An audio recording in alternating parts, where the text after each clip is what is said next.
ভয়ানক এক ঘূর্ণিঝড় আসছে। সামাল সামাল দুঃসময় সামনে আসছে। খুব সাবধান সকলে। আজকে দুটো দুঃসংবাদের কথা বলব। প্রথমটা আর্থিক, দ্বিতীয়টা সামাজিক রাজনৈতিক। দ্বিতীয়টা শুনলে আপনাদের রক্ত হিম হয়ে যাবে। প্রথমটা হচ্ছে, বলা হচ্ছে মধ্য এশিয়া যুদ্ধে তেমন কোনো প্রভাব পড়বে না। কেন্দ্রীয় সরকার আশ্বস্ত করছে যে ভারতের গ্যাসবাহী জাহাজ, তেল সবই নাকি ঢুকছে ঠিকঠাক। তবু হঠাৎ বাণিজ্যিক রান্নার গ্যাসের দাম 200 টাকার উপর বেড়ে গেল। অটো এলপিজির দাম ক্রমাগত বেড়ে চলেছে। রান্নার গ্যাস নানা রকম শর্ত আরোপ করা হয়েছে, এই মুহূর্তে আর দাম বাড়েনি। পেট্রোল ডিজেলের দাম এখন বাড়েনি, কারণ পশ্চিমবঙ্গ এবং অন্য কয়েকটি জায়গায় ভোট আছে। ভোট শেষ হলেই দেখবেন রান্নার গ্যাসের দাম চচ্চর করে বাড়ছে, পেট্রোল ডিজেলের দাম বাড়ছে, আরো নানা রকম আর্থিক বিধিনিষেধ আরোপিত হবে। আপনার পকেট থেকে টাকা বেরিয়ে যাবে। খুব সাবধান। এই সময় হাতে নগদ টাকা, লিকুইড ফর্মে টাকা রাখবেন, বাজে খরচ করবেন না। খুব দুর্দিন আসছে। এই যুদ্ধ এখনই থামছে না। থামলেও তার পরে যে প্রতিক্রিয়া হবে, সেই আফটার এফেক্ট, ভূমিকম্পের আফটার এফেক্ট কিন্তু চলতে থাকবে বহুদিন। কেন্দ্রীয় সরকার মানুষকে বিভ্রান্ত করছে যে সব ঠিক আছে, কোনো রকম শর্টেজ নেই। তাহলে রান্নার বাণিজ্যিক গ্যাসের দাম হঠাৎ 200 টাকা কেন পাবে? অটো চালায় যারা, তাদের এলপিজির দাম ক্রমাগত কেন বেড়ে চলেছে? যাত্রীদের অতিরিক্ত ভাড়া টানতে হচ্ছে। খুবই দুঃসময় চলছে। সবটা এখন প্রকাশ হচ্ছে না, শুধু ভোটটা যেতে দিন, তারপরে দেখবেন কি হয়। সেই জন্য আপনাদের সাবধান করছি, নগদ টাকা মানে ব্যাংকে লিকুইড ফর্মে রেখে দিন। বাজে খরচ এখন একেবারেই করবেন না। খুব সাবধান। মধ্যবিত্ত নিম্নবিত্তদের সামনে কিন্তু গভীর সংকট, গভীরতর অসুখ আসতে চলেছে। এবার দ্বিতীয় সামাজিক এবং রাজনৈতিক ঘটনাটার কথা বলি। সেটা হচ্ছে আগামী দিন পশ্চিমবঙ্গের আইন শৃঙ্খলা ভেঙে পড়ার সম্ভাবনা রয়েছে। এক শ্রেণীর ধর্মীয় গোষ্ঠীর যেভাবে ভোটাধিকার কেড়ে নেওয়া হচ্ছে, এর আফটার এফেক্ট কিন্তু ভয়ানক হবে। আইন শৃঙ্খলা প্রশ্নে বিপজ্জনক একটা অশনি সংকেত আমি দেখতে পাচ্ছি। এ পুলিশ দিয়ে, প্রশাসন দিয়ে কিন্তু ঠেকানো খুব মুশকিল হবে। যারা স্বাধীনতার পর থেকে নিয়মিত যাদের পরিবার ভোট দিয়ে এসেছে, আজকে তাদের ভোটাধিকার আপনি কেড়ে নিতে যাচ্ছেন।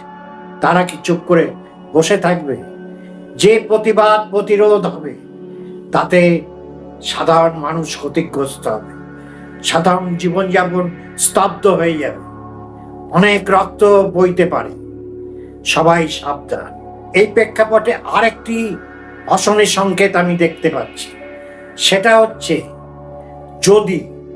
যদির কথা বলছি, যদি তৃণমূল কংগ্রেস এবার ভোটে না জিততে পারে, তাহলে কিন্তু তারা গণশত্রু হয়ে যাবে। তার কারণ, তারা যে অপকর্ম করেছে, উপর থেকে নিচে পর্যন্ত, ছোট থেকে মাঝারি বড় সব নেতারা যেভাবে তোলা কাটমানি খেয়েছে, তাতে কিন্তু সাধারণ মানুষ তাদের হাতের কাছে পেলেই পিটাবে, গণপিটানির শিকার হবে তারা। অথচ মজা হচ্ছে, 34 বছর বামপন্থীরা শাসনে ছিল, তারপরে তারা ক্ষমতা থেকে সরে গেছে, তারা আজকে শূন্যতে চলে গেছে, একটি সিটও বিধানসভায় নেই, এবং এবারও তাদের একটিও সিট পাবে কিনা যথেষ্ট সন্দেহ আছে। এবারও তারা হয়তো শূন্যতে থেকে যাবে, কিন্তু তারা গণশত্রুতে পরিণত হয়নি।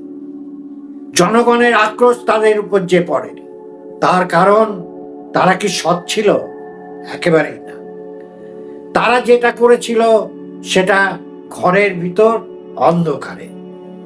তারাও দুর্নীতি প্রচুর করেছে, সীমাহীন দুর্নীতি করেছে, কিন্তু সেটা ঘরের ভিতর অন্ধকারে। আর তৃণমূলের বলদরা দিনের বেলায় রাস্তায় চুরি করেছে, কাটমানি তুলেছে, তোলা তুলেছে। আমার বাড়িতে যারা কাজ করেন তাদের জিজ্ঞাসা করলেই জানতে পারি, আবাস যোজনায় বাড়ি পেতে হলে 10,000, 15,000, 20,000 প্রতিবার কিস্তিতে দিতে হয়। এটা একেবারে সার্বজনীন, ইউনিভার্সাল হয়ে গেছে, সকলে জানে। অতএব ক্ষমতা থেকে এরা সরে গেলে এরা কিন্তু গণশত্রু হবে এবং জনগণের আক্রমণের শিকার হবে। ভয়ানক রক্তক্ষয় ঘটবে, আইন শৃঙ্খলার বিপর্যয় ঘটবে, কত মানুষ মরবে তার কোনো ঠিক নেই। পালিয়ে বেড়াতে হবে তৃণমূলের নেতাদের। আর বিজেপি ক্ষমতায় এলে এরা কি সৎ হবে? না, একেবারেই না। তার কারণ এদের যে মুখ্যমন্ত্রী শুভেন্দু অধিকারী, তাকেও চুরির টাকা নিতে দেখা গেছে। অতএব এদের চেহারা ওই একই রকম। সিন্ডিকেট রাজের জন্ম হয়েছিল বামপন্থী জামানায়, আর সেটার বিকাশ হয়েছিল, সেটা আরো বড় আকারে এলো তৃণমূলের জামানায়। অতএব তৃণমূল যদি ক্ষমতায় না আসে, আমি এখনো বলছি ক্ষমতায় আসার সম্ভাবনা যথেষ্ট। আমার হিসেবে, আমি রাজনৈতিক বিশেষজ্ঞ নই, তবে হুজুগেও আমি কথা বলি না, ওই সব হাওয়া টাওয়ার কথা আমি বুঝি না। আমার যা অঙ্ক তাতে কম আসন পেলেও তৃণমূল ক্ষমতায় আসছে। আমার প্রশ্ন, যদি কোনো কারণে ক্ষমতায় না আসে, এরা কি মার খাবে জনগণের হাতে, তার কোনো সীমানা নেই, তার কোনো হিসেব নেই। তার কারণ এরা যেভাবে ন্যাক্কারজনকভাবে চুরি করেছে দিন দুপুরে প্রকাশ্যে, এ মার যে যেখানে পাবে সেখানেই পালিয়ে বাঁচতে পারবে না। আজকে এই পর্যন্ত, আবার আসবো নতুন একটা ভিডিও নিয়ে। আপনাদের ভালো লাগলে লাইক করুন, বন্ধুদের শেয়ার করুন, আর আমার চ্যানেলটা যদি এখনো সাবস্ক্রাইব না করে থাকেন তাহলে সাবস্ক্রাইব করে বাটনটা ক্লিক করে দিন, আর অল নোটিফিকেশন বেলটা বাজিয়ে দিন, যাতে আমার এই জাতীয় প্রয়োজনীয় ভিডিও আপনাদের কাছে সময় মতো পৌঁছায়। ততদিন আপনারা সবাই সুস্থ থাকুন, ভালো থাকুন, আনন্দে থাকুন।